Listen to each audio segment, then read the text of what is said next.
ప్రభువైన యేసుక్రీస్తు నామములో మీ అందరికీ కూడా శుభములు తెలియజేసుకుంటున్నాను. ఈ చివరి వర్తమానము మనము ముందుగానే అనగా మొదటి దినమున మొదటి వర్తమానంలో నేను మీకు ఇచ్చినటువంటి బేస్ లేకపోతే పునాది వచనం, ఆ వచనమును జ్ఞాపకం చేస్తున్నాను. మేము ప్రకటించని యేసు, మీరు పొందని ఆత్మ, మరియు మేము పరిచయం చేయని సువార్త. ఈ మూడిట్లో దేనిని ఎవడు ప్రకటించినా అలాంటి వారిని కూడా మీరు ఆదరిస్తే ఇక మీ కర్మ అన్నట్లుగా చెప్పినటువంటి మాట.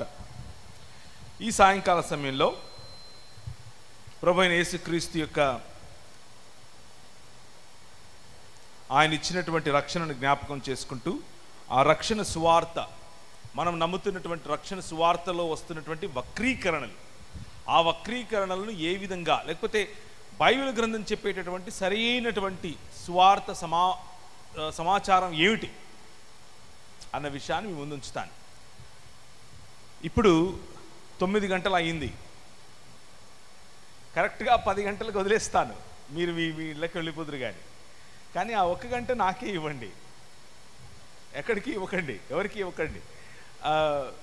మీరు మీ వంట, మీ పంట, మీ సంబంధాలు, మీ వాట్సాప్ ఇవన్నీ ఉంటాయి, నేను కాదనను, వాటన్నిటినీ కూడా చేయండి. కానీ ఈ 1 గంట వాటి నుంచి కొంచెం పక్కకు వచ్చి దేవుని వాక్యాన్ని మాత్రమే వినటానికి కొంచెం సమయాన్ని కేంద్రీకరించండి, ఏర్పాటు చేయండి. దానివల్ల మనందరికీ కూడా ఉపయోగం అవుతుంది. ప్రభువైన యేసుక్రీస్తు చేసినటువంటి నిబంధన నిత్య నిబంధన.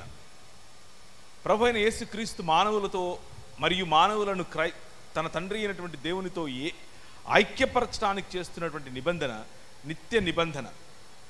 దీన్ని బెరిత్ ఒలాం అని పిలిచారు. బెరిత్ ఒలాం, బెరిత్ ఒలాం అనంటే నిత్య నిబంధన. దేవుడు మనుష్యులతో చేసినటువంటి నిబంధన కూడా నిత్య నిబంధనే. మీకు గుర్తు చేయటం కోసం కొంతమంది లేకపోతే కొంతమంది చెబుతున్నటువంటి విశ్వాస ప్రమాణ ఆధారంగా మానవ చరిత్రను కొన్ని సమయాలలో విభజిస్తూ అది పాత నిబంధన, అది పాత కాలంలో దేవుడు చేసినటువంటి నిబంధన, ఇప్పుడు క్రొత్త నిబంధన, క్రొత్త కాలంలో దేవుడు చేసిన నిబంధన అంటూ డైసెక్ట్ చేస్తూ మనకు చెప్తూ ఉంటారు. కానీ దేవుని వాక్యము ఏం చెబుతోంది, దేవుని వాక్యము మనతో ఎలా మాట్లాడుతోంది అన్న విషయాన్ని ముందు ఉంచుతాను. మానవుడు దేవుని చేత కలుగు చేయబడ్డాడు. మీరు, నేను, మనమందరం దేవుని స్వరూపము, దేవుని పోలిక చొప్పున చేయబడినటువంటి మానవ సమాజం. ఆయన మనల్ని చూస్తే ఈ ప్రపంచంలో ఉన్నటువంటి సుభిక్షత కనిపించాలి. కారణం ఏమిటి అని అంటే ఆయన మనల్ని ఏలమన్నాడు, ఆయన మనల్ని పరిపాలించమన్నాడు, ఆయన మనల్ని భూమిని నిండించమన్నాడు, ఆయన మనల్ని దానిపైన రాజ్యం చేయమన్నాడు, అభివృద్ధి చెందమన్నాడు. కనుక ఆయన మనల్ని చూసినప్పుడు ఆయన నిర్మించినటువంటి ఈ దేవాలయం, ఆయన నిర్మించినటువంటి ఆయన నివాస స్థలం అయినటువంటి భూమి ఆకాశముల కలయిక అనేటటువంటి ఏదేను తోట, భూమి ఆకాశముల కలయిక అనేటటువంటి ఏదేను తోట మనకు చెప్పేటటువంటి, లేకపోతే మనం వింటున్నటువంటి ఈ సమాచారంలో అనేక సార్లు గ్నాస్టిసిజం కనిపిస్తుంది. ఎందుకు అనంటే పరలోకం అక్కడెక్కడో దూరంగా ఉంది, మనం ఇక్కడెక్కడో భూమి మీద ఉన్నాం, మనకు దానికి సంబంధం లేదు, మనం చచ్చిపోతే అక్కడికి వెళతాం అన్నటువంటి సందేశాన్ని వింటూ వచ్చాం. కానీ అది 1840కి ముందు అలా లేదు. జీడిఎం సంఘాలు స్థాపించే సమయంలో అలా లేదు.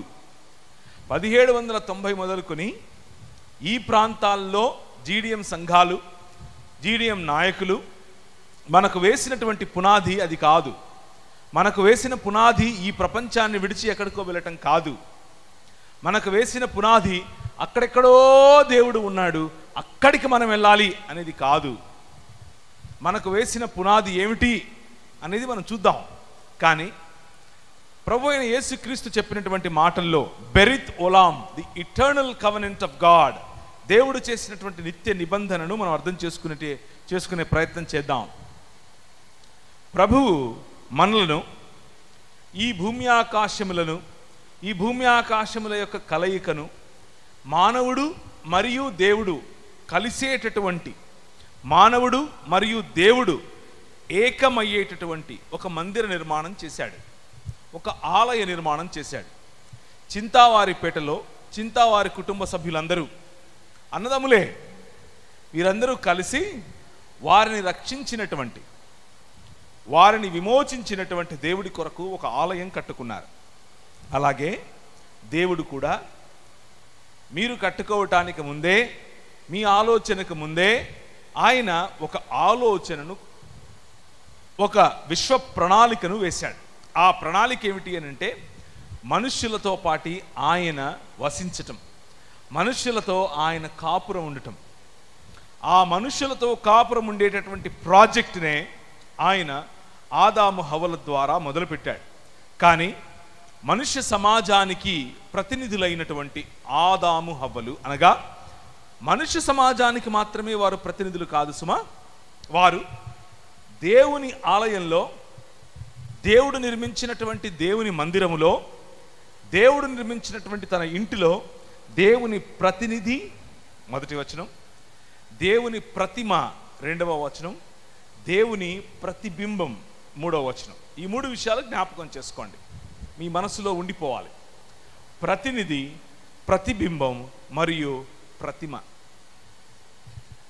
మానవుడు ఏ విధంగా అయితే ఆలయ నిర్మాణం చేసి అందులో ఒక రాయి చేత, ఒక కర్ర చేత, ఒక మట్టితో, లేకపోతే వేరు వేరు పదార్థాలతో తనకు నచ్చినటువంటి ఒక ఆకారాన్నిచ్చి దానికి ప్రాణ ప్రతిష్ఠ చేస్తాడో, అది ఎక్కడి నుంచి నేర్చుకున్నాడు అనంటే, దేవుడు నిర్మించినటువంటి ఈ ఆలయం, భూమి ఆకాశములు అనేటటువంటి తన నివాస స్థలములో నిన్ను, మనలను దేవుని ప్రతిమగా, దేవుని ప్రతిబింబంగా, దేవుని ప్రతినిధిగా ఆయన ఏర్పరచి మనకు ప్రాణ ప్రతిష్ఠ చేశాడు. ప్రాణ ప్రతిష్ఠ చేసి, నువ్వు దీన్ని, ఇందులో నువ్వు ఫలించు, నువ్వు అభివృద్ధి చెందు, నువ్వు విస్తరించు, నువ్వు భూమిని నిండించు మరియు దానిని ఏలు అని చెప్పాడు. ఇది ఆయన చేసినటువంటి ఆలయములో ప్రతిమ యొక్క ప్రతిష్ఠ. దానికి కరెక్ట్గా ఆపోజిట్గా చేయటమే విగ్రహారాధన. అంటే ఆయన చేసిన ఆలయము కాదని, మనుష్యుల యొక్క నిర్మాణం, సృష్టిలో ఉన్నటువంటి జంతు, పక్షి మరియు వస్తువుల యొక్క స్వరూపములో దేవుణ్ణి నిర్మించుకుని, మనుష్యులే దానికి ప్రాణప్రతిష్ఠ చేసి మమ్ముని ఏలు అని చెప్పుకోవటమే విగ్రహారాధన. అంటే కన్నులుండి చూడలేని, నోరుండి మాట్లాడలేని, చేతులుండి పని చేయలేని, కాళ్ళుండి నడవలేని సమాజ నిర్మాణమే మనుష్యుల యొక్క ఆలోచన యొక్క ఫలితం. కానీ దేవుని ఆలోచన యొక్క ఫలితం, ప్రతి ఆలోచన అనగా ముఖ్యంగా ప్రతి మనుష్యుడు ఆయన యొక్క ఆత్మచేత నడిపింపబడటం. మనం మధ్యాహ్నం చూసినట్లుగా ప్రతి మనుష్యుడు ఆయన యొక్క ఆత్మ ప్రభావములో నడిపింపబడటం అన్నది ఆయన చిత్తమైతే, ప్రతి విగ్రహము పతన స్థితిలో ఉన్నటువంటి, దేవుణ్ణి తిరస్కరించేటటువంటి ఆత్మ కలిగినటువంటి, దేవునికి వ్యతిరేకంగా పనిచేసేటటువంటి ఆత్మ కలిగినటువంటి మానవ సమాజ నిర్మాణం చేయటమే ఈ అంధకార సంబంధమైన దురాత్మ సమూహముల యొక్క ప్రణాళిక.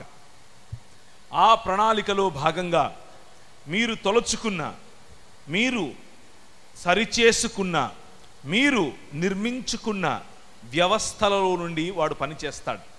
అది కుల వ్యవస్థ కావచ్చు, మత వ్యవస్థ కావచ్చు, మనుషులకు దూరం చేసేటటువంటి ఏ వ్యవస్థ అయినా కావచ్చు, ఉద్యోగ వ్యవస్థ, వ్యాపార వ్యవస్థ, విద్యా వ్యవస్థ, ఇలాంటి వ్యవస్థలన్నిటినీ క్యాప్చర్ చేస్తూ, వాటిని హైజాక్ చేస్తూ దేవునికి విరోధముగా, మనుష్యుల నుంచి మనుష్యులకు విరోధముగా పనినటువంటి పన్నాగమే విగ్రహారాధన.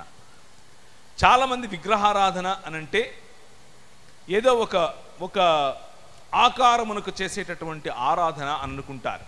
కాదు, అది ఒక మొదలు. కానీ దానిని పొడిగిస్తే, దానిని ముందుకు తీసుకుని వెళ్తే విగ్రహము మరియు విగ్రహారాధన అన్నది చాలా డీప్, లోతైనటువంటి ఒక అనుభవం. ఈ విగ్రహారాధన మీ పిల్లలతో మొదలవుతుంది. మీ పిల్లల పట్ల మీకున్నటువంటి మక్కువను మనిషి ఆరాధించే క్రమంగా తీసుకుని వెళుతుంది. మీ భర్తతో మొదలవుతుంది, మీ భార్యతో మొదలవుతుంది, అందంతో మొదలవుతుంది, జ్ఞానంతో మొదలవుతుంది, సంబంధాలతో మొదలవుతుంది, కులంతో మొదలవుతుంది, సమాజముతో మొదలవుతుంది, ఉనికితో మొదలవుతుంది, రాజకీయ వ్యవస్థ, అలాగే పరిపాలనా వ్యవస్థ. ఇలా మెల్లిమెల్లిగా మీ పైన అన్ని రకాలైనటువంటి లేయర్స్, తెరలుగా, పొరలుగా మీ పైన అధికారం చేస్తుంది. ఇది చూడటానికి, వినటానికి అంత ప్రాక్టికల్గా మీకు అనిపించకపోవచ్చు, కానీ ఇదే ఆ వ్యవస్థ. దేవుని స్థానాన్ని దేవునికి ఇవ్వకుండా, దేవుని స్థానాన్ని మనుష్యుడు సృష్టించినటువంటి ఏ వ్యవస్థకు, ఏ ప్రణాళికకు, ఏ కులానికి, మతానికి, అందానికి, గర్వానికి, చదువుకు ఇచ్చిన అది విగ్రహారాధనే. ఆ విగ్రహారాధన కారణం చేత మనము బెరిత్ ఒలాం నుంచి దూరమయ్యాం. దేవుడు చేసినటువంటి నిత్య నిబంధన ఏమిటి అనంటే, దూరమైనటువంటి మనుష్య సమాజాన్ని నేను తిరిగి నా వైపుకు తెచ్చుకుంటాను అని చెప్పటమే. దూరమైనటువంటి మనుష్య సమాజం, నన్ను విడిచిపెట్టిపోయినటువంటి మనుష్య సమాజం, అనాథలుగా ఉన్నటువంటి మనుష్య సమాజం, అంధకార సంబంధమైన దురాత్మ సమూహముల యొక్క క్లచెస్, వాటి యొక్క ఈ బంధకములలో ఉన్నటువంటి మనుష్య సమాజాన్ని నేను విడిచిపెట్టను, నేను తిరిగి నా వైపుకు తెచ్చుకుంటాను అని దేవుడు తీసుకున్నటువంటి నిర్ణయమే ఈ బెరిత్ ఒలాం. అది మనుష్యుడి చేత కాదు. ఎందుకు అనంటే, ఒక్కసారి దేవుణ్ణి తృణీకరించినటువంటి మనిషి, ఒక్కసారి దేవుణ్ణి తృణీకరించినటువంటి మనుష్య సమాజం దేవునికి మనిషికి మధ్య ఒక అగాధాన్ని ఏర్పరచుకున్నాడు. దేవుడు ఏమై ఉన్నాడో తెలిసినటువంటి మనిషి ఇప్పుడు దేవుణ్ణి తిరస్కరించడం ద్వారా ఆయన ఏమై ఉన్నాడో మర్చిపోయాడు. సృష్టిలో ఉన్నటువంటి జీవరాశులను తనకు దేవుడుగా చేసుకున్నాడు, తనపై అధికారిగా చేసుకున్నాడు. దాని కారణం చేత దేవుని గుణగణాలను మర్చిపోయాడు. కానీ ప్రభువు మనల్ని విడిచిపెట్టలేదు. కానీ దేవుడు మనల్ని విడిచిపెట్టలేదు. ఆయన అన్నాడు, తిరిగి నిన్ను నేను నా కుటుంబముగా చేసుకుంటాను, నా కుటుంబముగా చేసుకొని నేను వచ్చి మీ మధ్య నివాసం చేస్తాను. 66 పుస్తకాలు ఉన్నటువంటి బైబిల్ గ్రంథం యొక్క సారాంశము ఇదే. నేను వచ్చి మీ మధ్య నివాసం చేస్తాను. కానీ చాలాసార్లు క్రైస్తవ సమాజంలో ప్రకటింపబడేటటువంటి సువార్త ఇది కాదు. చాలాసార్లు క్రైస్తవ సమాజంలో ప్రకటింపబడుతున్నటువంటి సువార్త, ఈ ప్రపంచాన్ని నువ్వు వదిలి ఎక్కడికో వెళ్ళాలి. బైబిల్ ప్రకటిస్తున్నటువంటి సువార్త, నేను వచ్చి మీ మధ్య నివాసం చేస్తాను. ఈ రెండింటికి ఉన్నటువంటి తేడా. దీన్ని గమనిస్తే నేను ప్రకటించినటువంటి సువార్తను మీరు నమ్ముతున్నారా అన్నటువంటి మాటను మీరు గుర్తించిన వారవుతారు. కొంతమంది అంటారు, పరలోకం అన్నది అక్కడెక్కడో ఉన్నది, అందులోనికి వెళ్ళటానికి యేసుక్రీస్తు ప్రభు మీకోసం రక్తం కార్చాడు, ఆ రక్తంలో మీరు కడగబడ్డారు కాబట్టి యేసుక్రీస్తు ప్రభు భూమి ఆకాశములను సృజించటానికి ముందే కొందరిని ఆయన ఎన్నుకున్నాడు, కొందరిని ఆయన తన రక్తం చేత ప్రోక్షించాడు, కొందరిని ఆయన తన పరలోకములోనికి తీసుకుని వెళ్తాడు. మిగిలినటువంటి 90%, మిగిలినటువంటి 80%, అది ఎంత శాతమో వారికి తెలీదు, నాకు తెలీదు, అనేకులు నరకంలో పడిపోతారు అని బైబిల్ చెప్తోంది అని చెప్తారు. బైబిల్ ఎక్కడా ఇటువంటి సమాచారం ఇవ్వదు. ఇది వారి స్వంత కల్పన, ఇది వారు స్వయంగా నేర్పించుకున్నటువంటి, వారు స్వయంగా కూడగట్టుకున్నటువంటి వేరొక సువార్త. యోహాను సువార్త 3వ అధ్యాయం 16వ వచనం గట్టి చదువుతారు ఎవరైనా? గట్టిగా వినపడలేదు. దేవుడు లోకమును ఎంతో ప్రేమించెను కాగా ఆయన తన అద్వితీయ కుమారుడిగా పుట్టిన వాని యందు విశ్వాసముంచు ప్రతివాడును నశింపక నిత్య జీవము పొందినట్లు ఆయనను అనుగ్రహించెను. దేవుడు ప్రేమ మీద వర్కౌట్ చేస్తున్నాడు. తన కుమారుడిగా పంపించినటువంటి వాడి మీద విశ్వాసముంచి వారి కొరకు ఆయన వేచి చూస్తున్నాడు. విశ్వాసముంచటం నీ పని. కానీ వీరు చెప్పే సువార్త ఏమిటి అని అంటే, నువ్వు విశ్వాసం ఉంచాలా ఉంచకూడదా అన్నది కూడా దేవుడే నిర్ణయిస్తాడు. కొంతమంది చెప్పినట్లు శివుడాజ్ఞ లేనిదే చీమైనా కుట్టదు అన్నట్లు, యెహోవా ఆలోచించనిదే నువ్వు తన కుమారుడైనటువంటి యేసుక్రీస్తును నమ్మాలా నమ్మకూడదా, నీపైన నీకు ఆ అధికారం లేదు అని చెప్తారు. నువ్వు అలా నమ్మటానికి వీలుండలేదు అని చెబుతారు. ఇది దేవుని వాక్యమునకు విరుద్ధం. Choose today. నువ్వు ఎన్నుకో. యెహోషువ అన్నాడు, నా మట్టుకు నువ్వు నా కుటుంబమును ఏం చేస్తాం? యెహోవానే సేవిస్తాం. మీరేం చేస్తారో నాకు తెలీదు, నేను నా కుటుంబం యెహోవానే సేవిస్తాం. It's a choice given to you. నువ్వు ఎన్నుకోవాలి. నీ దగ్గర చాయిస్ లేదు, ఆయనే నిర్ణయించి పంపించాడు అని చెప్పేటటువంటి సువార్త అది సువార్త కాదు, అది దుర్వార్త. చాలామంది స్నేహితులు, నాకు తెలిసినటువంటి స్నేహితులు, ఈ వాక్యాన్ని వీళ్ళ యొక్క థియాలజీని అడ్డం పెట్టుకుని ఏమంటున్నారు అనంటే, అరే మీ దేవుడు అంతగా నన్ను ప్రేమిస్తే, ఇదిగో నేను లాజరు పక్కన పడుకొని ఉన్నాను, నేను చచ్చిపోయిన స్థితిలో ఉన్నాను, ఆయనే వచ్చి నాతో మాట్లాడితే నన్ను లేపుకుంటాడు, మధ్యలో నువ్వెందుకు నాకు సువార్త చెప్తున్నావు అంటున్నారు. ఆయన లేపుకుంటాడులే, మధ్యలో నువ్వెందుకు నాకు చెప్పేది అంటున్నాడు. నువ్వు చెప్పినా నేను వినను కదా. ఎందుకు అని అంటే డివైన్ ఎగ్జాస్టివ్ డిటర్మినిజం అంటున్నారు. అనగా దేవుడే అన్నిటినీ నిర్ణయిస్తాడు. ఆయన నిర్ణాయక చిత్తంలో నేనుంటే నేను రక్షింపబడతాను. నువ్వు మళ్ళా చెప్పేదేంటి నాకు? ఆయన నిర్ణాయక చిత్తంలో నేనుంటే నేను పరలోకి వెళ్ళిపోతాను, నువ్వేది మళ్ళా చెప్పేది నాకు అన్నటువంటి తర్కం. కానీ దేవుని వాక్యం అలా చెప్పటం లేదు. చూజ్ యీ టుడే. ఈరోజు నీ ముందు మంచి మరియు చెడుల యొక్క 2 మార్గాలు కనిపిస్తున్నాయి. ఏది నిర్ణయించుకో అని చెప్పేటటువంటి సువార్త నిజమైన సువార్త. గ్నాస్టిసిజం చెప్పేటటువంటి సువార్త, మీలో కొందరు ఎలీట్, మీలో కొందరు విశేషమైనటువంటి జ్ఞానానికి అర్హులు, వారికి మాత్రమే దేవుడు కొన్ని విశదపరుస్తాడు. ఆ విశదపరిచినటువంటి వారిని మాత్రమే దేవుడు తన వైపుకు తీసుకుంటాడు. అదే వార్తే ఈ వార్త. ఇది సువార్త కాదు, కేవలం వార్త. ఏంటా వార్త? దేవుడు కొందరిని మాత్రమే తన సన్నిధికి ఏరుకుని మిగిలిన వారందరినీ నరకప్రాయులుగా చేస్తాడు.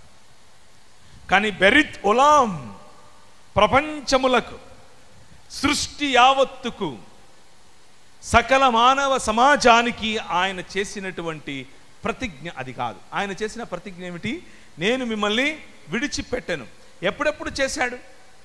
మనుష్యుల సమాజము వారి ఆలోచనలోని, ఊహలోని, క్రియలోని సమస్తము కేవలము ఎల్లప్పుడూ చెడ్డదిగా ఉంది అని ఆయన గుర్తించినప్పుడు హీ రిపెంటెడ్.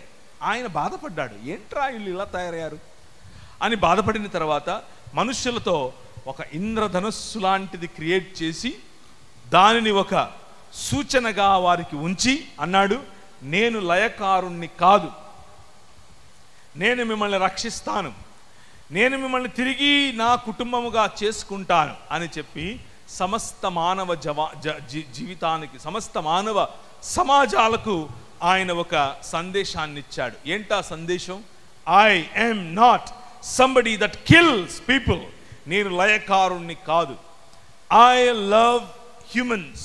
నేను మనుష్యులను ప్రేమించేవాడిని, మనుష్యులను ప్రేమిస్తున్నాను, ఆ ప్రేమలో మిమ్మల్ని నేను తిరిగి కట్టుకుంటాను అని చెప్పాడు. ఆ ప్రేమ సందేశమే సువార్త.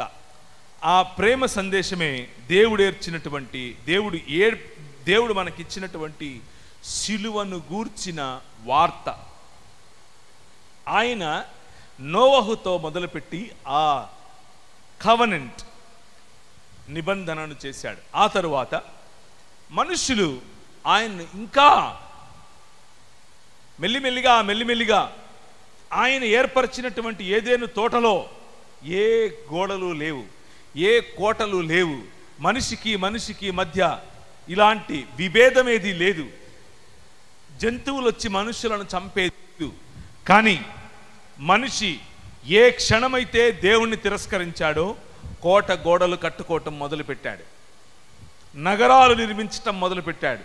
ఆ నగరాలలో, నేను ఒక నగరంలోనే ఉంటాను, నేనుండేటటువంటి అపార్ట్మెంట్లో 5 ఫ్లోర్స్ ఉంటాయి.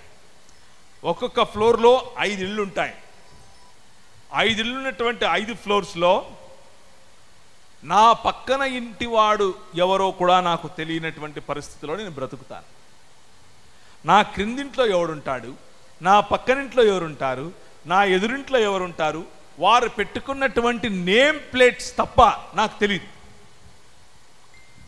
మహా అయితే వారి దగ్గరికి వెళ్ళి కనిపించినప్పుడు హలో బ్రదర్ అంటాను, అంతకుమించి ఏమీ లేదు. నగరముల యొక్క నిర్మాణం వెనకున్నటువంటి ఈ ప్లానింగ్ ఇదే. ఏంటా ప్లానింగ్? మనిషికి దూరం చేయటం. ఆ నగరముల నిర్మాణం మొదలైంది. నగరముల నిర్మాణం ఎప్పుడు మొదలైంది అని అంటే, నగరములు, వాటి చుట్టూ గోడలు, వాటికి ఒక పెద్ద గేటు ఎందుకు మొదలైంది అని అంటే, సృష్టి మనిషికి విరోధమైంది, మనిషికి విరోధమయ్యాడు. మనిషి విరోధమై, సృష్టి మనిషికి విరోధమై భయంకరమైనటువంటి ఈ పరిస్థితుల్లో ఉండగా మనిషి తన స్వకల్పన చేత, తన సొంత ఆలోచన చేత అడ్డుగోడలు కట్టుకోవటం మొదలుపెట్టాడు, అపార్ట్మెంట్స్ కట్టుకోవటం మొదలుపెట్టాడు, కోట గోడలు కట్టుకోవటం మొదలుపెట్టాడు, నగర నిర్మాణం చేయటం మొదలుపెట్టాడు. ఇలా నగర నిర్మాణం చేస్తూ అంచెలంచెలుగా పెరిగినటువంటి మనిషి తనలో ఉన్నటువంటి ఈ పాపపు ఆలోచన పతన స్థితికి వెళ్ళేంతగా వెళ్ళిన తర్వాత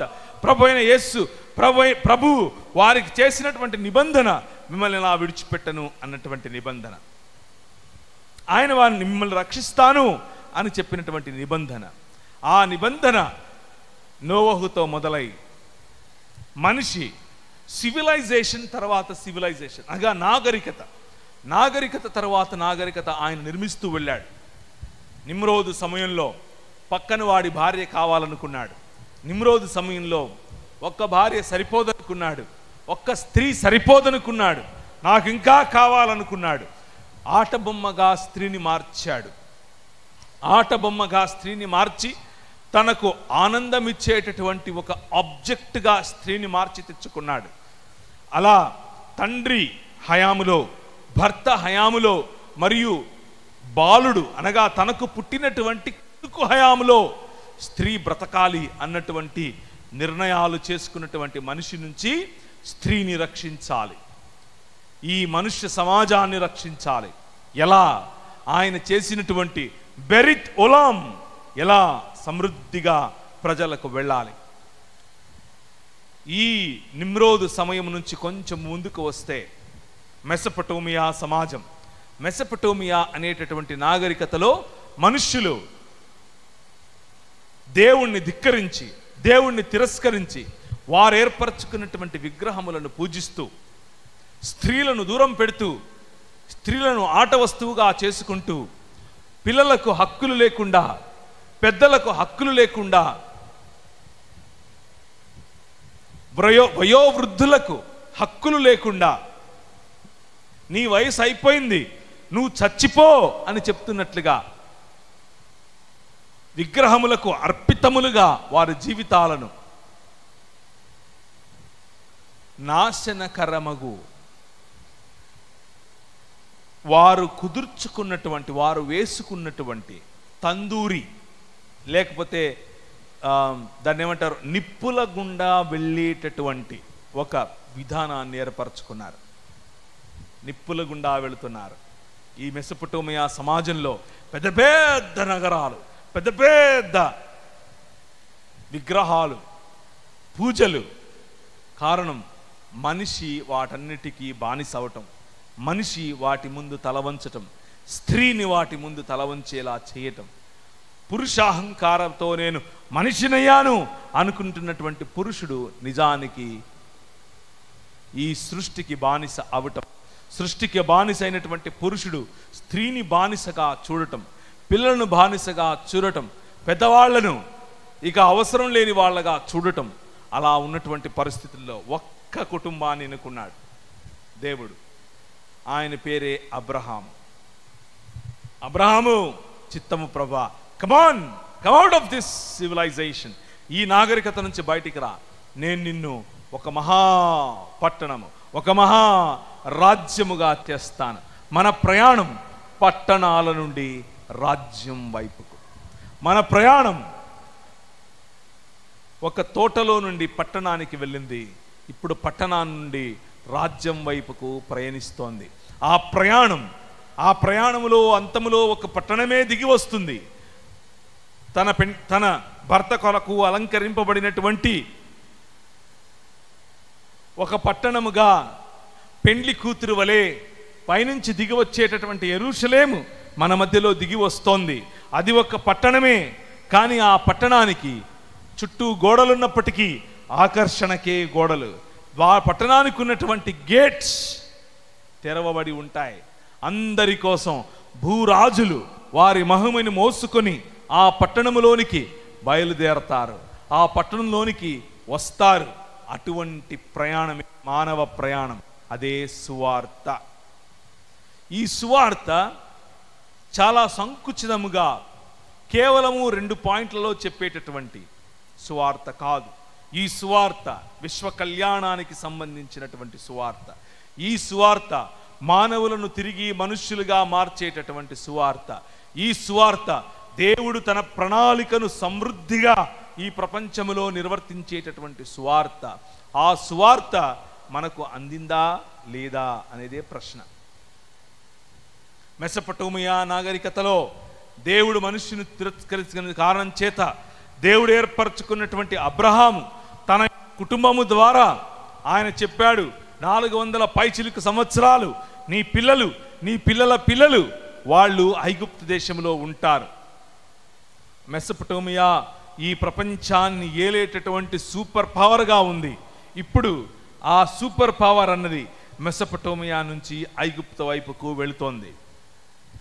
ఐగుప్తు వైపుకు వెళుతున్నటువంటి ఆ నాగరికతను దేవుడు ముందే గమనించాడు.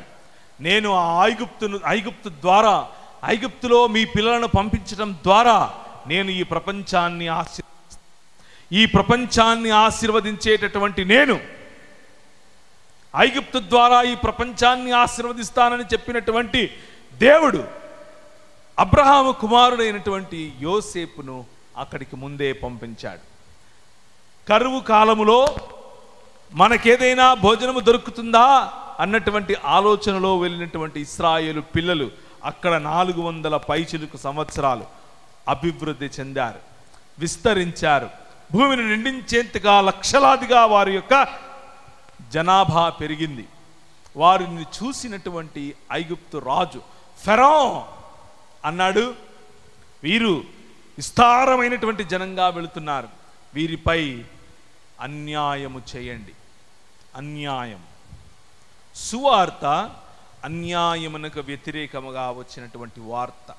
సువార్త మనుష్యుల యొక్క బాధ, మనుష్యుల యొక్క రోదన, మనుష్యుల యొక్క కష్టము, మనుష్యుని పైన మనుష్యుడు ఏర్పరుస్తున్నటువంటి సంకెళ్లను ఛేదించేటటువంటి వార్త సువార్త. ఆ సువార్తలో భాగంగా ప్రభు అన్నాడు, నేను విన్నాను, నేను ఉన్నాను అన్నాడు. మీ గతించిపోయిన సీఎం అన్నటువంటి మాటలు అనుకుండారు పొరపాటున. అది ఆయన ఇక్కడి నుంచే తీసుకున్నాడు. ఆయన సొంత మాటలు కాదు. నేనున్నాను, నేను విన్నాను. బైబిల్లో ఉన్న దేవుడు అన్నాడు, నేనున్నాను, I am the one that lives. ఉన్నవాడను అన్నవాడను నేను విన్నాను. ఏం విన్నాను? నీ ఆర్తనాదాలు విన్నాను అని చెప్పాడు. అలా ఆయన తన కనుదృష్టిని మెసొపొటేమియా సామ్రాజ్యం నుంచి ఐగుప్తు సామ్రాజ్యం వైపుకు తీసుకెళ్ళి వెళ్ళాడు. ఐగుప్తు సామ్రాజ్యం మనుష్యులను బానిసత్వంలోనికి నెట్టివేసేటటువంటి సామ్రాజ్యం, మనుష్యులను బానిసత్వంలో కృంగదీసేటటువంటి సామ్రాజ్యం. ఆ సామ్రాజ్యము కూరలను విరిచాడు, దానిని కొమ్ములను ఆయన విరగగొట్టాడు. గద్ద రెక్కల మీద మోసుకొని వచ్చినట్లుగా తన పిల్లలను మోసుకొని వచ్చాడు. ఇంకొక రాజ్యాన్ని స్థాపించాడు. ఆ రాజ్యము పేరు ఇశ్రాయేలు. ఇశ్రాయేలు వినుము, నీ భాగ్యం ఎంత గొప్పది, యెహోవాయే రక్షణగా గల నీ భాగ్యం ఎంత గొప్పది. అన్యజనులు ఈ ముందు నీతో ఏకీభవించినట్లు వాళ్ళు నాటకాలు చేస్తారు, వేషాలేస్తారు, కానీ వారి ఉన్నత స్థలములను తొక్కుతావు అని చెప్పాడు. సువార్త దేనికి అనంటే నిన్ను విడిపించి ఈ ప్రపంచంలో తలగా ఉంచటానికి, అన్యజనుల మార్గములను త్రొక్కటానికి, అన్యజనుల ఆలోచనలను త్రొక్కటానికి, అన్యజనుల విధానములను త్రొక్కటానికి. అందుకే నిన్ను పిలిచాడు. కానీ నువ్వు లేదండి. ఈ రోజుల్లో క్రైస్తవ సమాజాన్ని చూస్తే అది ఒక డోర్ మ్యాట్ లాంటిది. డోర్ మ్యాట్ తెలుసా? లోపలికి వెళ్తానికి ముందు కాళ్ళు ఇలా తుడుచుకుని వెళ్తారు. అన్యజనుల మధ్య క్రైస్తవ సమాజం ఆ విధంగా మారిపోవటానికి గల కారణం, ప్రియమైనటువంటి దేవుని సంఘమా జ్ఞాపకం ఉంచుకోండి, మన పిలుపు అది కాదు. మన పిలుపు అన్యజనులను దేవుని యొక్క తలగా ఉండటం, అన్యజనులలో మనము వెలుగుగా ఉండటం, అన్యజనుల విధానములలో మనము తలగా ఉండటం. ఆ తలగా ఉండటం ప్రేమ మార్గం, ఆ తలగా ఉండటం క్షమా మార్గం. అన్యజనులను క్షమించటం, అన్యజనులను ప్రేమించటం, అన్యజనులను ఐక్యపరుచుకోవటం, అన్యజనులను కౌగిలించుకోవటం, ఇది మన మార్గం. అన్యజనులు అనేకులు మన ముందు వేషాలేస్తారు, మనతో ఏకీభవించినట్లుగా మన మధ్య కూర్చుంటారు. కానీ మన పిలుపు అన్యజనులను, వారి ఆలోచనలను, వారి పద్ధతులను, వారు దేవుణ్ణి వ్యతిరేకించేటటువంటి పద్ధతులను తొక్కాలి. అది మన పిలుపు. అందుకోసం మనం పిలువబడ్డాం. నీ సువార్త కేవలము నువ్వు చచ్చిపోతే ఎక్కడికి వెళ్తావు అనేది కాదు. నీ సువార్త ఈ ప్రపంచాన్ని, ఈ మనుష్య సమాజాన్ని, ఈ ప్రజలను ప్రేమించే సువార్త, ఈ ప్రజలను దేవుడు ఏర్పరచుకున్నటువంటి బెరిత్ ఉలాంగా ఏర్పరిచే సువార్త. ఈ సువార్త రక్షింపబడుచున్న వారికి దేవుడిచ్చేటటువంటి సువాసన, కానీ నశించిపోవచ్చున్న వారికి ఒక శవవార్త. చాలామంది ఈ రోజుల్లో మన మధ్యలో శవవార్తగా మాట్లాడుతున్నారు. ఒక శవాన్ని మీరు ఆరాధిస్తున్నారంటున్నారు, కానీ ఈ సువార్త శవవార్త కాదు. ఈ సువార్త దేవుని కొరకు నిలబడేటటువంటి ప్రజల యొక్క వార్త,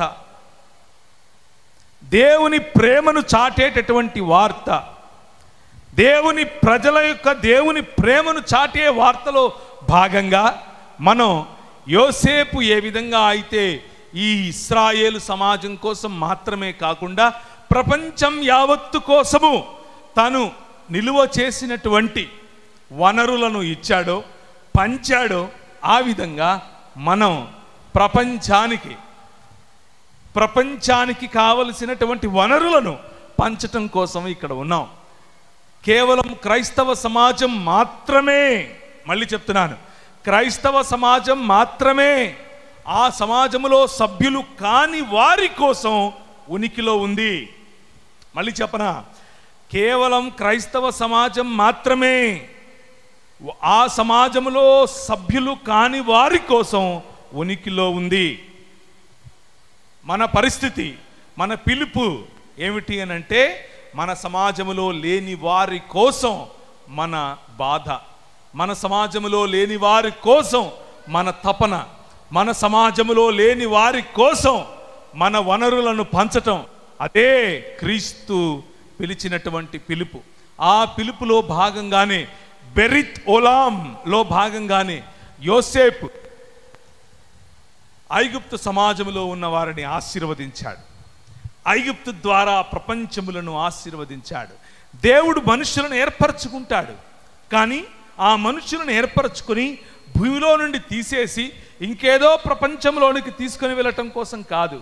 ఆ మనుషులను ఏర్పరచుకొని ప్రపంచములను ఆశీర్వదించటం కోసం ఏర్పరచుకుంటాడు. ఐగుప్తు అయిపోయింది, ఇశ్రాయేలు సమాజం ఏర్పడింది, దేవుని రాజ్యం ఏర్పడింది. ఆ ఏర్పడిన రాజ్యంలో నేనే మీకు రాజును అని దేవుడు చెబుతూ ఉంటే, ఆయన గద్దరెక్కల మీద మోసుకొని వచ్చినట్లు మిమ్మల్ని మోసుకొని వచ్చాను అని చెబుతూ ఉంటే, ఇశ్రాయేలు మాత్రం నువ్వు మాకు రాజుగా వద్దు, మాకు కనిపించే రాజు కావాలి అని అడిగారు. మనుష్యుని యొక్క ఆలోచన దేవుని ఆలోచనకు కరెక్ట్గా ఆపోజిట్గా ఉంటుంది అని చెప్పటానికి ఇశ్రాయేలే ఒక ప్రమాణం. ఏ మనుష్యులనైతే ఈ అంధకార సంబంధమైన దురాత్మ సమూహాల నుంచి విడిపించాలని దేవుడు తన ప్రణాళికను వేశాడో, ఆ మనుష్యులే ఇప్పుడు మాకు అంధకార సంబంధమైన దురాత్మ సమూహముల యొక్క పరిపాలనే కావాలి అని చెప్పారు.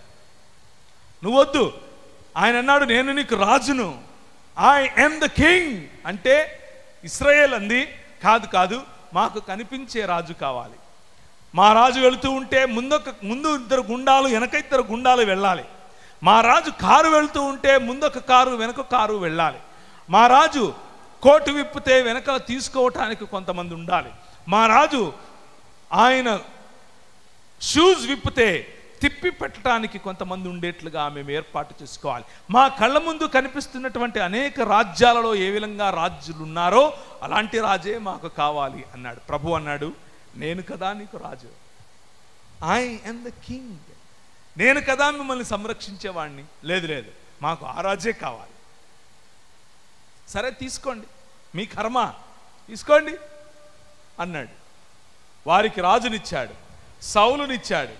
కానీ వారు ఏర్పరచుకున్న సౌలు కంటే ఘనంగా తన హృదయానుసారుడైనటువంటి దావీదును ఆయన అభిషేకించాడు. దావీదును అభిషేకించి మొదటగా నోవహు ద్వారా చేసిన నిబంధన, తర్వాత అబ్రహాము ద్వారా చేసిన నిబంధన, తర్వాత మోషే ద్వారా చేసిన నిబంధన, ఇప్పుడు దావీదు ద్వారా చేస్తున్నాడు. నా కుమారుడు నీరు నుంచే వస్తాడు, నా కుమారుడు నిన్ను ఏలతాడు, నీ ద్వారా వచ్చినటువంటి నా కుమారుడు ఈ ప్రపంచాన్ని ఏలతాడు, సింహాసనాసీనుడై సియోను మీద నివాసము చేస్తాడు, ఆయన నీతిగల న్యాయ దండము మీ మీద ఉంటుంది, న్యాయ దండముతో ఆయన పరిపాలన చేస్తాడు. ఆయన పరిపాలన మనుష్యుల పరిపాలన వంటిది కాదు. ఆయన పరిపాలన దేవుడు తన స్వరక్తమిచ్చి సంపాదించినటువంటి రక్తమును చేసేటటువంటి పరిపాలన. ఆ పరిపాలనను దేవుడు మన మధ్య చేయటానికి తన కుమారుడైనటువంటి యేసు క్రీస్తు అనేటటువంటి రాజును పంపుతాను అని చెప్పాడు. ఆ పరిపాలన అదే ఈ సువార్త. 2వ అధ్యాయం మీరు మొన్న చదివారు, నిన్న సాయంకాలం కీర్తనల గ్రంథం 2వ అధ్యాయం చదివారు. అన్యజనులు ఎలా అల్లరి చేయుచున్నారు, రండి వారి కట్లు విప్పుదుము అని భూరాజులు వారిలో వారు మాట్లాడుకుంటున్నారు. కానీ వారి చేతనవుతుందా? ఆకాశమందు సింహాసనాసీనుడైన వాడు వారిని చూసి నవ్వుతున్నాడు. స్వార్థ ఏమిటి అనంటే దేవుడు నవ్వుతున్నాడు. మీ స్కీమ్స్, మీరు తలపెట్టినటువంటి స్కీమ్స్, మీరు తలపెట్టినటువంటి ఈ ప్రణాళికలు, దానితో మీరు రక్షణను సంపాదిస్తారా? సంపాదించలేరు. దానితో మీరు అభ్యుదయాన్ని సంపాదిస్తారా? సంపాదించలేరు. దానితో మీరు దేవుణ్ణి చేరుకుంటారా? చేరుకోలేరు. మనుష్యుడు ప్రతిసారి కట్టడాన్ని ఎత్తుగా చేస్తూ దేవుణ్ణి చేరుకోవాలి అనేటటువంటి ప్రయత్నాన్ని చేస్తూ చేస్తూ చేస్తూ అలసిపోతాడు తప్ప ఇంకేమి చేయలేడు. కానీ దేవుడు తానంతకు తాను దిగి రావటానికి సిద్ధం. తానంతకు తాను మనుష్య రూపిగా రావటానికి సిద్ధం. తానంతకు తాను మీ మధ్య నివాసం చేయటానికి సిద్ధం. అదే సువార్త. మనిషి సాధించలేని దేవత్వాన్ని దేవుడు మనుష్యత్వములోనికి తీసుకుని రావటమే సువార్త.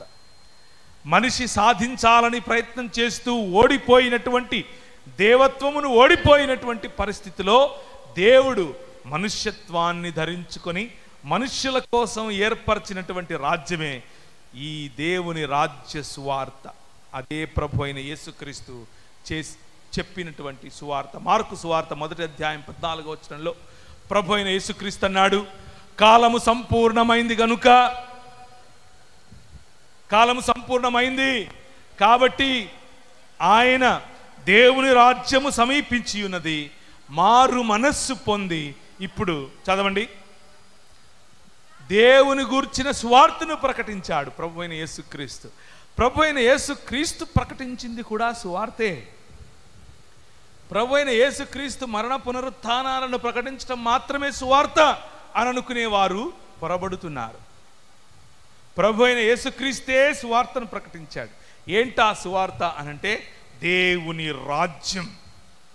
దేవుని రాజ్యం మన మధ్య వెలగటం, దేవుడే రాజుగా మనపై పరిపాలన చేయటం, అదే దేవుని రాజ్య సువార్త. ఆ రాజ్య సువార్తను మన ప్రజలు, మన పితరులు కొన్ని వందల సంవత్సరాల క్రితం నల్లట్ట పుస్తకం అని చెప్తున్నారు. ఆ నల్లట్ట పుస్తకాన్ని మోసుకొని మన మధ్యకు వచ్చారు. మన మధ్యకు వచ్చి దాన్ని ప్రకటించారు. ఆ నల్లట్ట పుస్తకం ఏం చేసింది ఏంటని ఆలోచిస్తే, ఆ నల్లట్ట పుస్తకం మన మధ్యలో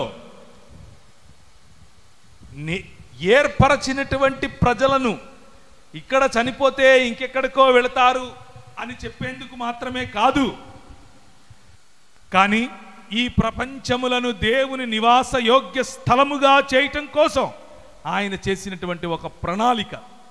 ఆ ప్రణాళికలో భాగంగా 1799లో మొదలైనటువంటి ఈ ఉద్యమం, విశ్వ మానవ ఉద్యమం ఈ తెలుగు రాష్ట్రాల్లో మొదలైంది. మొట్టమొదటిసారిగా విశాఖపట్నం, కాకినాడ ప్రాంతాల్లో, తీర ప్రాంతాల్లో ఆ రోజు వచ్చినటువంటి ఓడలు ఆగినటువంటి ప్రదేశాల్లో నుంచి మొదలైంది. 1799లో బ్యాప్టిస్ట్ మిషనరీలు, 1799లో వచ్చినటువంటి SPCK మిషనరీలు, 1799లో మొదలైనటువంటి కలకత్తా మొదలుకొని ఈ కాకినాడ ప్రాంతం వరకు వచ్చినటువంటి మిషనరీలు భారతదేశంలో క్రీస్తు యొక్క రాజ్య స్థాపన కొరకు మాట్లాడటం మొదలుపెట్టారు. నువ్వు చస్తే ఎక్కడికి పోతావు, నువ్వు చస్తే ఎక్కడికి పోతావు కాదు, అది కాదు వారు ప్రకటించినటువంటి సువార్త. వారు ప్రకటించిన సువార్త దేవుడు నివాస యోగ్యముగా ఉండేటటువంటి సమాజముగా నువ్వు మారాలి. తెలుగు ప్రజలు దేవుడి నివాస యోగ్యమైనటువంటి ప్రజలుగా మారాలి. తెలుగు మాట్లాడేటటువంటి ప్రజలలో ఉన్నటువంటి వ్యత్యాసాలు పోవాలి, కులం పోవాలి, స్త్రీ పట్ల వివక్ష పోవాలి, అందరికీ చదువు రావాలి, ప్రతి ఒక్కరికి వైద్యం అందాలి. ఇది సువార్త. ఆ సువార్తను ప్రకటించడం కోసం 1799లో మొదలైనటువంటి ఆ ఉద్యమం మెల్లిమెల్లిగా ఇంతింతాయి. దానియేలు ఒకానొక సమయంలో ప్రవక్తగా ఉన్నటువంటి దానియేలు చూసినటువంటి ఒక నిదర్శనం, ఆయన చూసినటువంటి ఒక కళ, ఒక దర్శనం. ఆ దర్శనంలో ప్రభు అయిన యేసుక్రీస్తు ఆయనకు ఒక పెద్ద విగ్రహమును చూపించాడు, ఒక పెద్ద ప్రతిమను చూపించాడు. తల బంగారముగా ఉంది, భుజములు వెండిగా ఉన్నాయి, ఉదర భాగము అది ఇత్తడితో ఉంది, కాళ్ళు ఇనుముతో ఉంది, పాదములు ఇనుము మరియు మట్టి కలిసినటువంటిదిగా ఉంది. ఇనుము మరియు మట్టి కలిసినటువంటి సమాజము ఒకరితో ఒకరు పొత్తు కలిసినట్లుగా ఉంటూనే, మనమందరము బంధువులము అంటూనే మన మధ్యలో చిచ్చు పెట్టినటువంటి సమాజం. నువ్వు దళితుడివి, నువ్వు మాలవు, నువ్వు మాదిగవు, నువ్వు బొడగము, నువ్వు జంగము, నువ్వు ఫలానా, నువ్వు అది, నువ్వు వనవాసివి అంటూ వెలివేసినటువంటి సమాజం. కానీ ఏ చేతి సహాయము లేకుండా తీయబడినటువంటి రాయి ఇంతింతై మహాపర్వతం అవుతుంది. ఆ మహాపర్వతమైన రాయి ఒక్కసారి వచ్చి కాకినాడ, విశాఖపట్నం ఈ తీర ప్రాంతాల్లో పడితే ప్రజల మధ్యలో ఉన్నటువంటి వ్యత్యాసాలు, ప్రజల మధ్యలో వారు కట్టుకున్నటువంటి కులం, వారు కుట్టుకున్నటువంటి మతం, వారు ఏర్పరచుకున్నటువంటి వ్యత్యాసం, వారు ఏర్పరచుకున్నటువంటి నువ్వు స్త్రీవి నేను పురుషుని అన్నటువంటి వ్యత్యాసం పటాపంచలైపోయింది. ఏ చేతి సహాయము లేకుండా తీయబడినటువంటి ఈ రాయి ఇంతింతై మహాపర్వతమై ఈ ప్రాంతంలో సువార్తనాదముగా పడితే సమాజం ఒకటైంది, సమాజం ఐక్యపరచబడింది, చదువుకోవడం మొదలుపెట్టారు. నాకు విడిదినిచ్చినటువంటి ప్రియమైనటువంటి మీ సంఘ పెద్దలు వారు అన్నారు, వారి కొడుకు ఇప్పుడు మిషిగన్లో ఉంటారట, వారి పిల్లలు ఏజీ బిఎస్సి ఒకరు, అలాగే పెద్ద పెద్ద చదువుల్లో చదువుకున్నటువంటి వారు. ఎలా సాధ్యం ఇది? ఒరేయ్ నాగిగా, ఒరేయ్ ఎల్లిగా, ఒరేయ్ మల్లిగా, నువ్వు పెంట కుప్పల్లో ఉండాలి, నువ్వు అక్కడే ఉండు అని చెప్పిన సమాజంలో తలమానికముగా, మణిమక్కుటముగా ప్రజలను తీర్చిదిద్దేటటువంటి ఈ ఆలోచన ఎక్కడి నుంచి పుట్టింది? 66 పుస్తకాలు ఉన్నటువంటి నీ చేతిలో ఉన్నటువంటి బైబిల్ గ్రంథం ఒకసారి ఎత్తి చూపిస్తారా? సువార్త, సువార్త. నువ్వు చచ్చిపోతే పరలోకం పోతావా, నువ్వు చచ్చిపోతే పరలోకం పోతావా? That is not the gospel. అది కాదు. మీ జీవితాలకు వెలుగు, మీ జీవితాలకు పునర్నిర్మాణం, స్త్రీకి గౌరవం, స్త్రీకి బట్టలు వేసుకునే అధికారం. నేను ఎక్కడి గురించో మాట్లాడట్లేదు, మీ గురించే మాట్లాడుతున్నాను.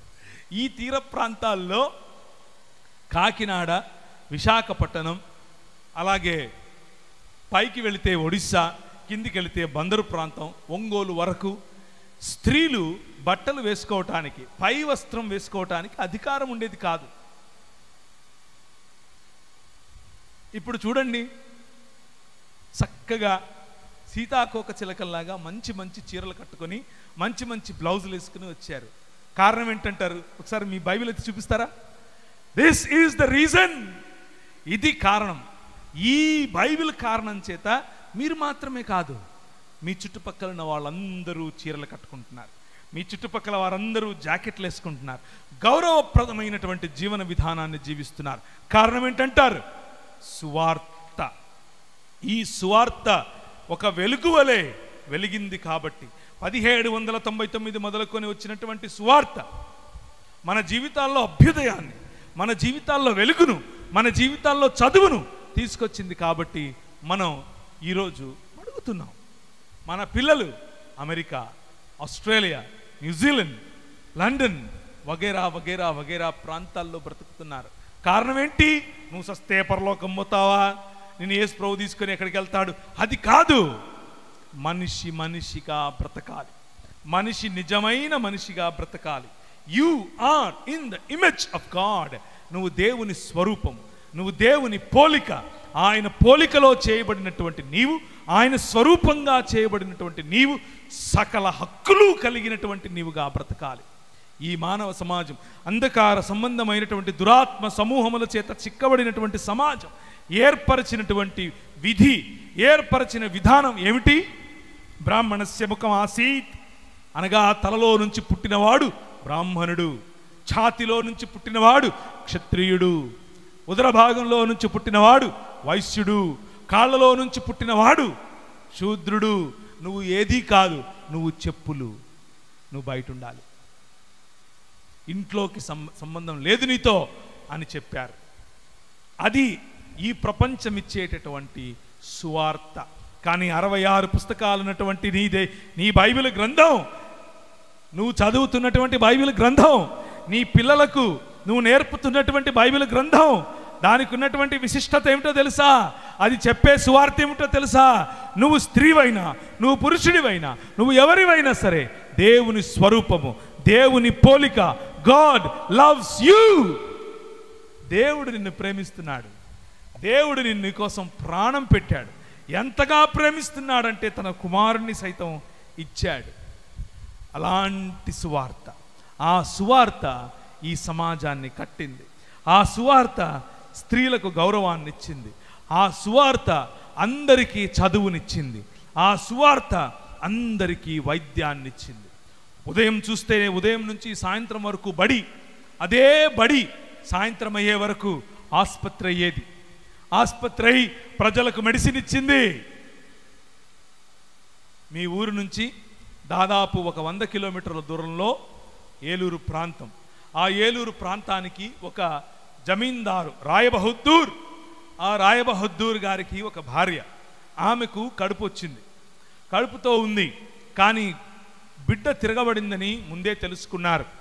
ఇక ప్రసూతి చేస్తే చచ్చిపోతుంది అని అనుకున్నారు. ఏం చేయాలి అని బాధపడుతున్నాడు రాయబహద్దూర్ గారు. కానీ అమెరికాలో ఒకానొక సమయంలో నేను తెలుగు ప్రజల మధ్యకి వెళ్ళాలి, తెలుగు ప్రజలకు సేవ చేయాలి, తెలుగు ప్రజలకు సువార్త చెప్పాలి అని ఆలోచిస్తున్నటువంటి ఒక స్త్రీ, ఆమె ప్రార్థన చేస్తోంది. ప్రభు అన్నాడు, నేను నిన్ను తెలుగు ప్రజల దగ్గరికి తీసుకుని వెళ్తాను అని అన్నాడు. ఎందుకు? తెలుగు ప్రజలే ఎందుకు? ఏ ప్రపంచం గొడ్డుపోయిందా? భారతదేశమే రావాలా? మీరు మళ్ళీ ఎత్తి చూపించినటువంటి 66 పుస్తకాలు ఉన్నటువంటి బైబిల్ గ్రంథం, ఆ గ్రంథంలో ఉన్నటువంటి వెలుగు ప్రపంచంలో ప్రతి కొనలోనికి, ప్రతి దిశలోనికి, ప్రతి దశలోనికి, ప్రతి సమాజంలోనికి వెళ్ళాలి. అలా వెళ్ళాలన్న కారణం చేత ప్రార్థిస్తున్న ప్రతి ప్రజను ప్రేరేపించినటువంటి నీ ప్రియుడు, నీ ప్రభువు అన్నాడు, నేను నిన్ను తీసుకెళ్తాను. ఆ రోజుల్లో జనానా అనేటటువంటి ఓ ఉద్యమం రేపుకొట్టింది. జనానా అనంటే స్త్రీలు బయటికి రారు కాబట్టి, స్త్రీలను ఇంట్లోనే నిర్బంధించారు కాబట్టి వారి ఇళ్లలోకే వెళ్ళి సువార్త చెప్పేటటువంటి ఈ మెథడ్ను జనానా మెథడ్ అని పిలిచారు. ఉర్దూ భాషలో జనానా అంటే స్త్రీ అని అర్థం. ఆ జనానా మిషన్లో భాగంగా లూథరన్ సంఘాలు పనిచేస్తూ ఉన్న క్రమంలో నేను వస్తాను అని అడిగితే, డాక్టర్గా ఉన్న నీకు మా దగ్గర పారితోషికం ఇవ్వటానికి, డబ్బులు ఇవ్వటానికి డబ్బులు లేవు అని చెబితే, నేను టీచర్గా అయినా వస్తాను అని చెప్పింది ఒక ఆవిడ. సరే రమ్మని పిలిచారు. ఆమె టీచర్గా వచ్చింది.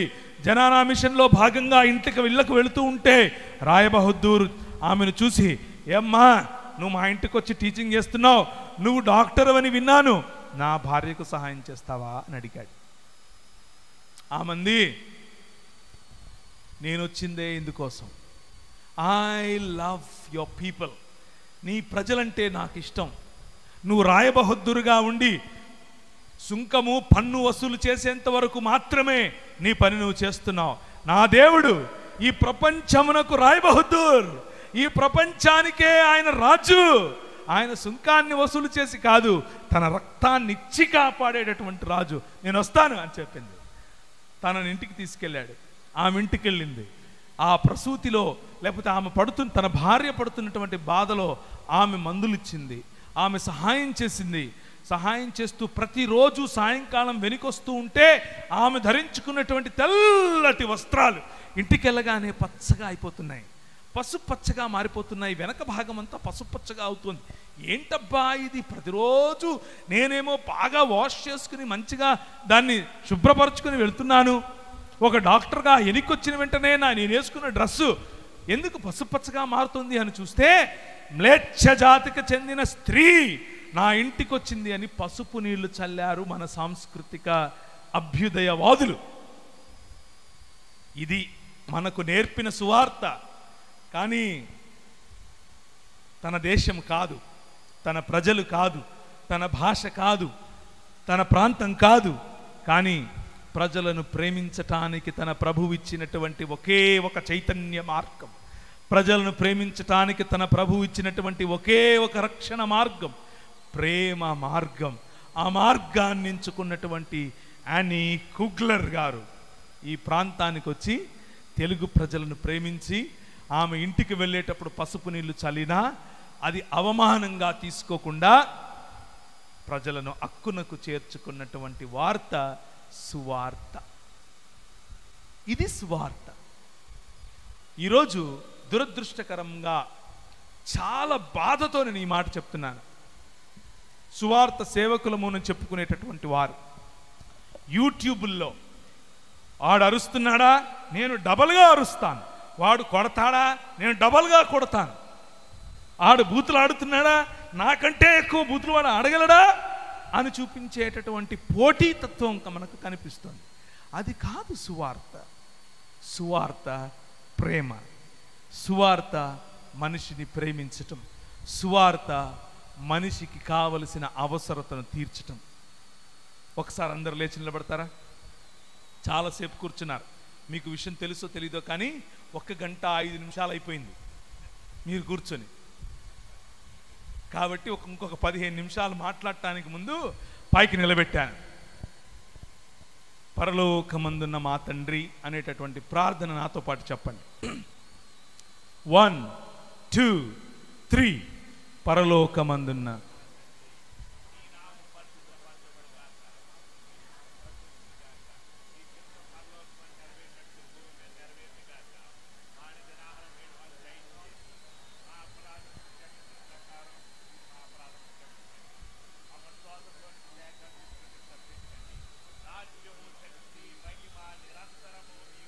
నీ పక్కనున్న వాళ్ళతో చెప్పండి, రాజ్యం దేవునిది, నీది కాదు,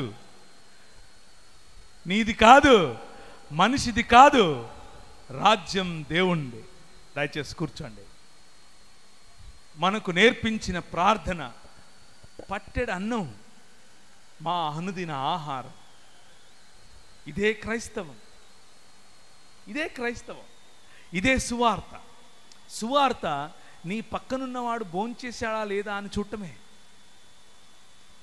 సువార్త నీ పక్కనున్నవాడు అవసరమైన బట్టలు వేసుకున్నాడా లేదా అని చూడటమే. ఇది మర్చిపోయి పెద్ద పెద్ద థియాలజీ, లోతైన అధ్యయనాలు ఎందుకు? ఏం చేయటానికి? నెత్తినేసి పులుముకోవటానికి కూడా పనికిరావు అవి. నీ సాటి మనిషిని ప్రేమించలేని సువార్త సువార్తే కాదు. ప్రేమైనటువంటి దేవుని సంఘమా, జాగ్రత్త. ఈ విషయంలో మనం ఎక్కడైనా తప్పిపోతున్నామేమో జాగ్రత్త పడాలి. ఈ విషయంలో మనం ఏమైనా కాలు జారుతున్నామా జాగ్రత్త పడాలి. 1773లో ఈక్వల్ జస్టిస్ టు ఆల్, అందరికీ సమానమైనటువంటి న్యాయం. ఆ రోజుల్లో బ్రాహ్మణుడు తప్పు చేస్తే ఒక రకమైన శిక్ష, క్షత్రియుడు తప్పు చేస్తే ఒక రకమైన శిక్ష, శూద్రుడు తప్పు చేస్తే ఇంకొక రకమైన శిక్ష.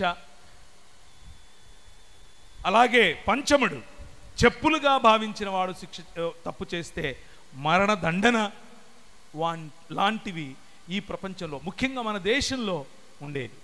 కానీ ఈ రాజు, ద కింగ్, ఈ సువార్తను ప్రకటించినటువంటి రాజు వేంచేశాడు, నీ తెలుగు ప్రజల మధ్య వేంచేశాడు.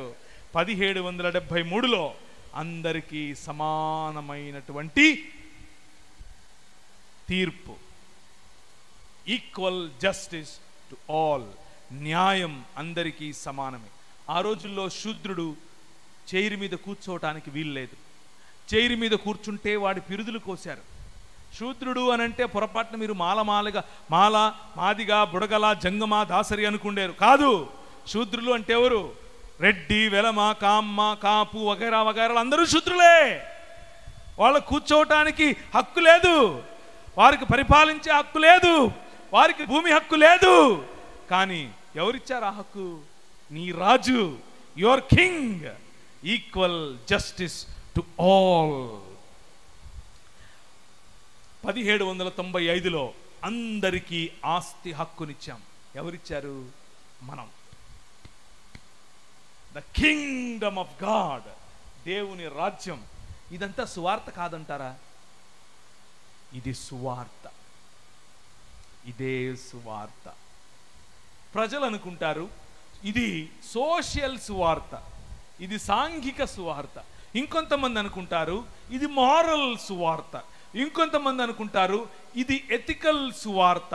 ఇంకొంతమంది అనుకుంటారు ఇంకేదో ఇంకేదో ఇంకేదో సువార్తల పేరు పెడతారు. నో, సువార్త అనేది మనిషికి సంబంధించిన ప్రతి కోణాన్ని కూడా, ఈ ప్రపంచపు ఆ అంధకార సంబంధమైన దురాత్మ సమూహముల యొక్క అధికారము నుంచి విడిపిస్తుంది.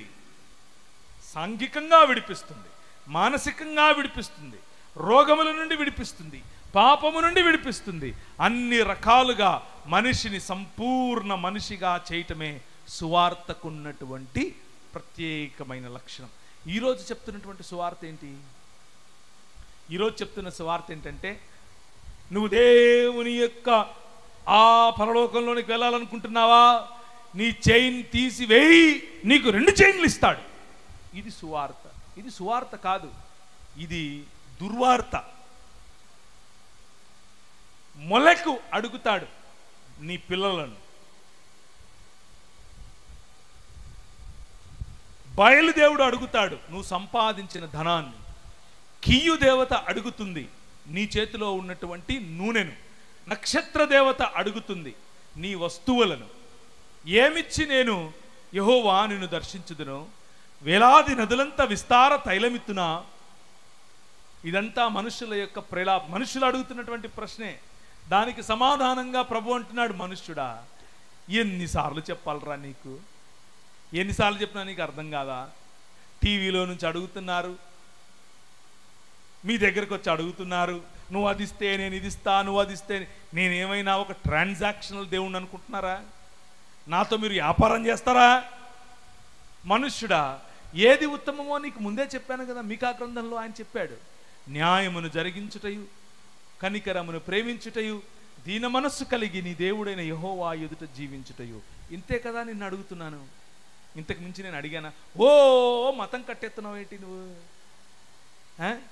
కొబ్బరికాయలు కొట్టాలి, ఊదిబత్తీలు పెట్టాలి, దండలు వేయాలి, మల్లెపూలు తీసుకురావాలి, చేతులు అర్పించాలి, తలనీలాలు అర్పించాలి, బంగారం ఇవ్వాలి, సంపాదించింది ఇవ్వాలి, భార్యని ఇవ్వాలి.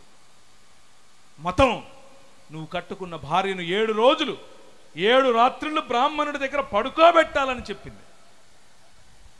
అలా పడుకోబెడితేనే నీ జీవితానికి సుఖమని చెప్తుంది. కానీ ప్రభు అయిన యేసుక్రీస్తు అన్నాడు, నో, నీ భార్యను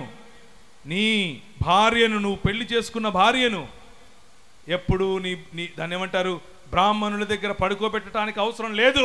1819లో మనం చట్టం చేశాం, నీ భార్య నీ దగ్గరే ఉంటుంది. She is in the image of God. ఆమె దేవుని స్వరూపం, దేవుని పోలిక.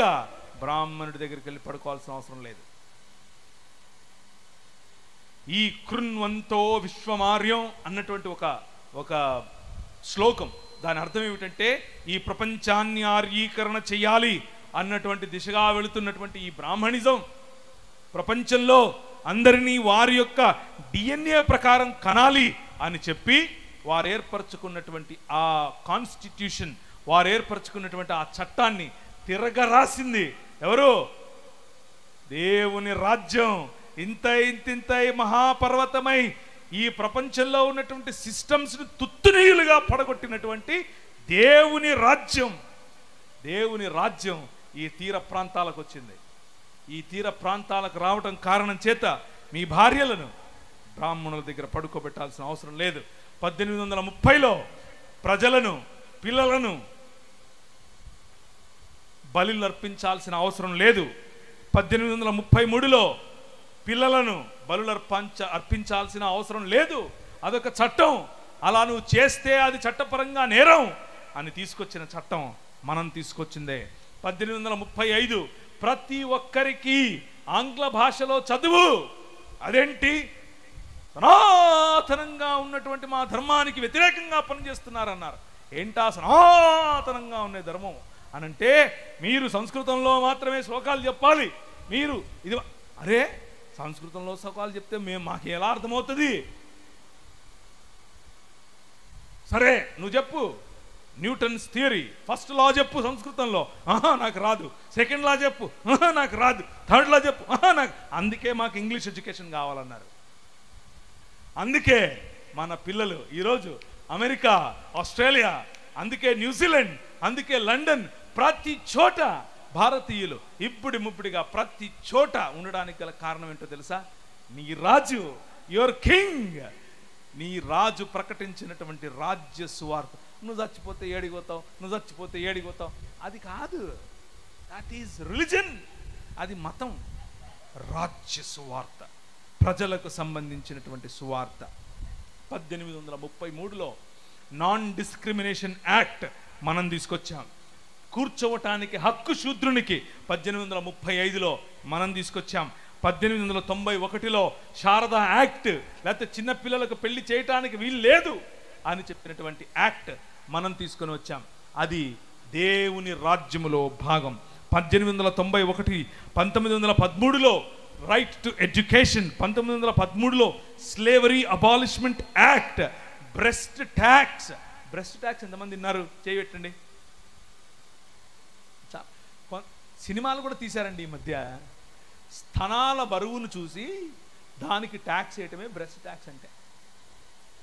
స్త్రీగా ఉన్న నువ్వు పై వస్త్రం వేసుకోవటానికి వీలు లేదు అని చెప్పిన సమాజం ఈ సమాజం. స్త్రీగా ఉన్న నువ్వు నీ స్తనాలు బరువుగా ఉన్నాయి అని అంటే దాని అర్థం ఏంటి? మీ ఆయన బాగా సంపాదిస్తున్నాడు కాబట్టి నువ్వు ట్యాక్స్ కట్టు అని చెప్పారు. ఇంత దరిద్రమైనటువంటి సమాజంలో ప్రభువైన యేసు క్రీస్తు నీ రాజు, ఏ చేతి సహాయము లేకుండా తీయబడినటువంటి రాయి ఇంతింతై మహాపర్వతమై సువార్త రూపములో ఈ ప్రతిమ ఏదైతే బంగారము, వెండి మరియు ఇత్తడి, అలాగే ఇనుము మరియు మట్టి కలిసినటువంటి సామ్రాజ్యములుగా ఉన్నాయో వాటి మీద పడింది, తుత్తనీయులుగా వాటిని చేసింది, మిమ్మల్ని సంరక్షించింది. అందే you are in the image of God. నువ్వు దేవుని స్వరూపం, నువ్వు దేవుని పోలిక.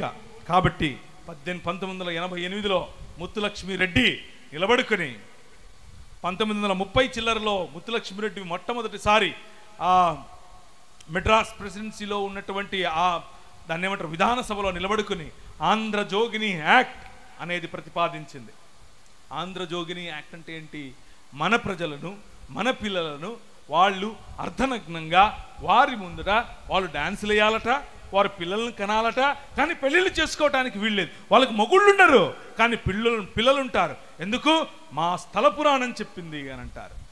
మెడ్రాస్ మొదలుకొని పైన కర్ణాటకలో బీదర్ వరకు సాగినటువంటి ఈ వదంతాన్ని, ఈ అకృత్యాన్ని యామీ కార్మైకల్ అనేటటువంటి ఒక నల్లట్ట పుస్తకాన్ని మోసుకొని వచ్చినటువంటి ఈ సువార్తను ప్రకటించినటువంటి ఒక సాధారణమైన వ్యక్తి. ఆమె వచ్చి ఆమెను కొడితే, ఆమె నడుము విరగొడితే 20 సంవత్సరాలు మంచం పట్టింది.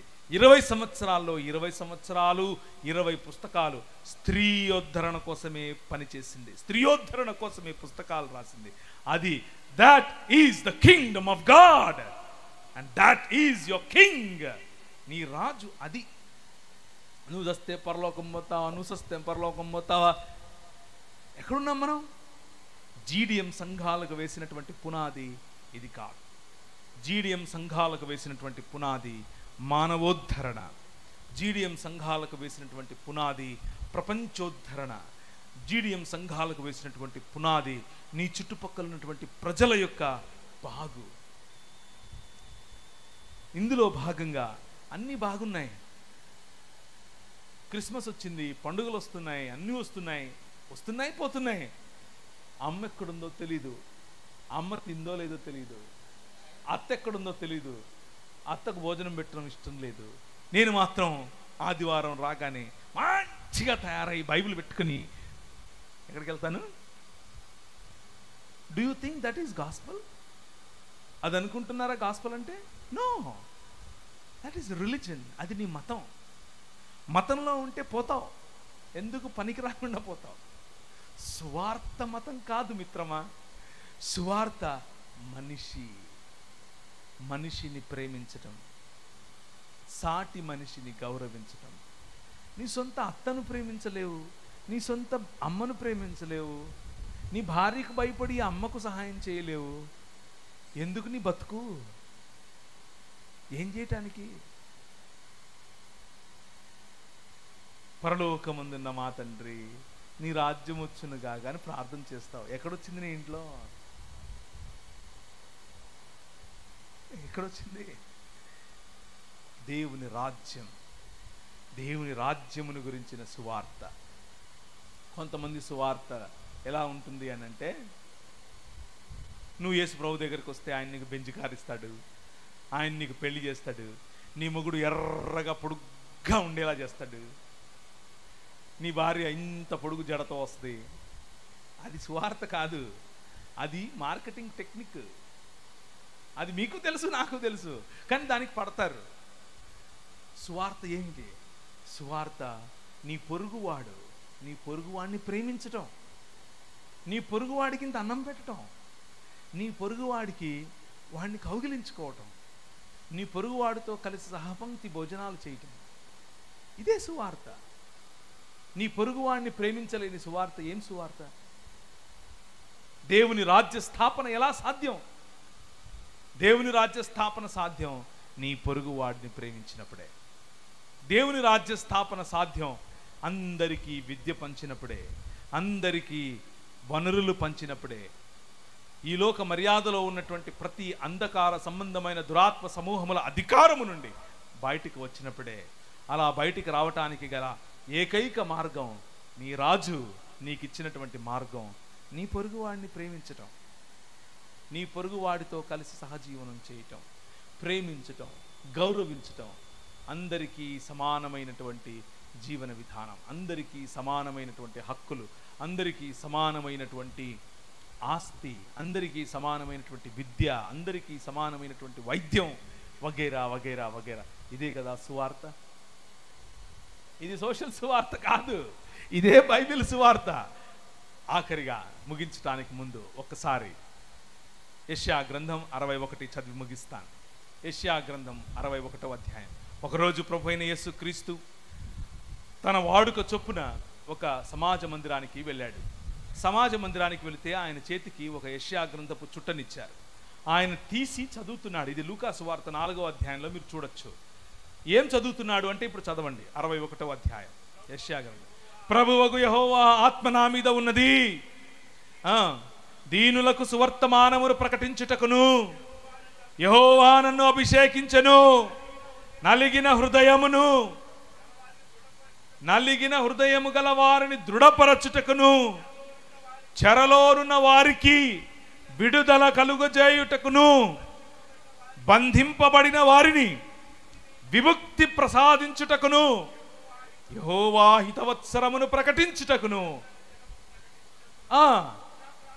దుఃఖాక్రాంతులైన వారికి ఓదార్చుటకును, సియోనులో దుఃఖించే వారికి ఉల్లాస వస్త్రాన్ని ధరింపచేయటానికి, బూడిదకు ప్రతిగా పూదండనివ్వటానికి, దుఃఖానికి ప్రతిగా ఆనంద తైలం ఇవ్వటానికి, భారభరితమైన ఆత్మకు ప్రతిగా స్తుతి వస్త్రమును ధరింపచేయటానికి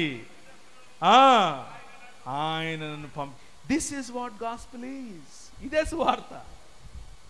ఇది మర్చిపోయి అన్ని పొగలు వస్తూ ఉంటాయి. దాన్ని ఏమంటారు, నిలబడుకొని మాడుతుంటే వెనకాల పొగలు పెడతారు, పైన లైట్లు పెడతారు, గిట భామ్ భామ్ పెద్ద పెద్ద సౌండ్లు పెడతారు. ఇవన్నీ okay brother, but what about this is the mission. మనందరము ఆయన శరీరం, ఆయన మనకు తల. ఆయన అభిషేకం తల మీద నుంచి ఎక్కడికి పారుతుంది? శరీరమునికే పారుతుంది. అహరోను గడ్డము మీదుగా చొక్కాయి ఆఖరి వరకు పారినటువంటి సుగంధ తైలం, లేకపోతే ఈ తైలము యొక్క ఈ ఆయిల్ యొక్క సువాసన ఏ విధంగా విస్తరించిందో అదేవిధంగా ఆయన అభిషేకం మన మీదికి రావాలి కదా. అదే కదా మనం చేయాల్సినటువంటి పరిచర్య, మనం చెప్పాల్సినటువంటి సువార్త. ఆ సువార్త మీకు ఎక్కిందా? ఆ సువార్త మీరు చెప్పగలుగుతున్నారా? ఆ సువార్త కాకుండా వేరొక సువార్త మీ మధ్యలోనికి ప్రకటించే వారు వస్తున్నారా? ఆలోచించాల్సిన పని మీది. తలలోంచుకుంటే ప్రార్థించుకుందాం. ఈ సాయంకాల సమయంలో ప్రభు అయిన యేసుక్రీస్తు వేరొక సువార్తను ప్రకటించేటటువంటి, కేవలము మత ప్రాతిపదిక మీద బ్రతికేటటువంటి, కేవలము మత ప్రాతిపదిక మీద జీవించేటటువంటి క్రైస్తవ సమాజాన్ని ఆయన ప్రశ్నిస్తున్నాడు. ఏ బాధ్యత లేని భక్తి ఆయన ప్రశ్నిస్తున్నాడు. ఎక్కడికో వెళ్ళిపోవాలన్న ఆత్రాన్ని ఆయన ప్రశ్నిస్తున్నాడు. నూతన సమాజము, నూతన సృష్టిగా మారుస్తున్నటువంటి ఈ ప్రపంచమును, నూతన సృష్టిగా మారుస్తున్నటువంటి ఈ ప్రపంచములోని భాగస్వామ్యాన్ని ఆయన ప్రశ్నిస్తున్నాడు. ఆయన ప్రశ్నిస్తున్నటువంటి ఈ ప్రశ్నను మీరు ఒకసారి అర్థం చేసుకుంటే, ఆయన పరలోక ప్రార్థనను మీరు జ్ఞాపకం చేసుకుంటే, మీరు, మీ పక్కవారు, మీ పొరుగువారు ఎలా ఉన్నారు? మీ గ్రామం, మీ పొరుగు గ్రామం ఎలా ఉంది? మీరు, మీ జీవితం దేవునికి నచ్చినట్లుగా ఉందా, లేక కేవలము మత ప్రాతిపదికన మీద బ్రతుకుతున్నారా అన్నటువంటి ఆలోచనలోనికి ఈ సువార్త మిమ్మల్ని పిలుస్తోంది. ఈ సువార్త మిమ్మల్ని ఆహ్వానిస్తోంది. కృపగలిగిన తండ్రి, చేరి వచ్చిన అందరికీ నీ రాజ్య సువార్త అనేకులకు ఉపయోగపడే విధంగా బెరిత్ ఒలాంగా, దీపపు స్తంభముగా, అనేకులను మార్గములోనికి తీసుకొని వచ్చే వారముగా మమ్మను ఆశీర్వదించమని, స్థానిక సంఘములను ఆ విధముగా కట్టమని, మీకే సకల స్తుతి మహిమ ఘనత ప్రభావాలు చెల్లిస్తూ చేరి వచ్చిన ప్రతి ఒక్కరిని, ఏ ఒక్కరిని ఖాళీ చేతులతో పంపక వారి హృదయములను నింపి పంపమని చిన్ని ప్రార్థన యేసు నామమున అడుగుతున్నాము తండ్రి. ఆమెన్.